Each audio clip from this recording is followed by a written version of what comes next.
سوال ہے جی اجتہاد کے بارے میں. ابن تیمیہ نے یہ کہا ہے کہ the gates of ijtihad are closed. Some say since Muslims are in the era of blind taqleed, therefore we are in a position of decadence. Any comments? دیکھیے بات یہ ہے کہ تحقیق، غور و فکر یہی علم کی ترقی کا ذریعہ ہے.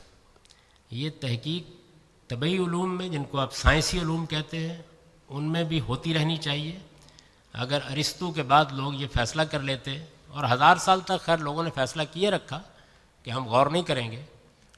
ارسطو نے کہا تھا کہ عورتوں کے منہ میں مردوں سے کم دانت ہوتے،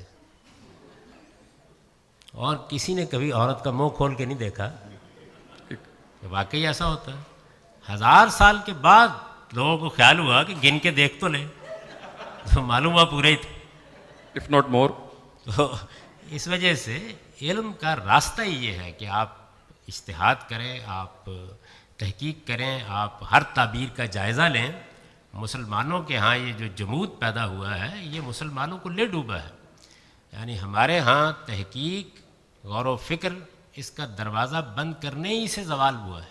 حقیقت میں علامہ اقبال نے ایک بہت خوبصورت مصرع کہا ہے مسلمانوں کے بارے میں کہ کشتہ سلطانی و ملائی و پیری. مسلمانوں کی پوری تاریخ انہوں نے اس میں سمیٹ دی ہے کہ مسلمانوں کا حال یہ ہے کہ ان کو حکومت ملی تو سلطان بن گئے، لہذا پوری قوم کو محکوم بنا لیا گیا. یہ بیچارے اپنی اصلاح کرنے کے لیے گئے تو پیر بن گئے، آنے والوں کو مرید بنا لیا گیا. اور انہوں نے چاہا کہ یہ دین سیکھیں، تو ملاؤں نے بجائے اس کے کہ ان کو دین بتا کے ان کے اندر دین کو سمجھنے کا جذبہ پیدا کرتے، ان کو مقلد بنا دیا. تو نتیجہ اس کا یہ نکلا کہ غور و فکر کرنا، تحقیق کرنا، سمجھنے کی کوشش کرنا، اس کا دروازہ بند ہو گیا.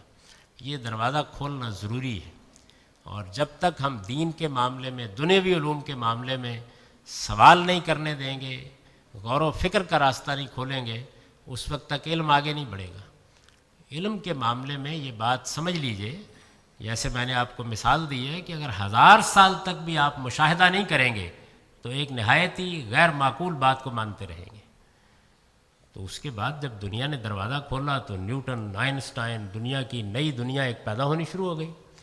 دین کے علم میں بھی یہ ضروری ہے، کیونکہ دین تو اللہ کا دین ہے، اس میں کوئی کمی یا بیشی نہیں کر سکتا. لیکن دین کو سمجھنے کا عمل انسانوں نے کیا ہے. تو جو ریلیجیس تھاٹ ہے، مذہبی فکر ہے، وہ ہمیشہ نظر ثانی کا تقاضا کرتا ہے، کیونکہ وہ انسانوں کا عمل ہوتا ہے. اسی وجہ سے آپ کے علم میں ہے کہ اقبال نے اپنے خطبات کا نام رکھا تھا reconstruction of religious thought in Islam. یعنی مسلمانوں کے مذہبی فکر کو ری فارمیشن اور ریکنسٹرکشن کی ضرورت ہے.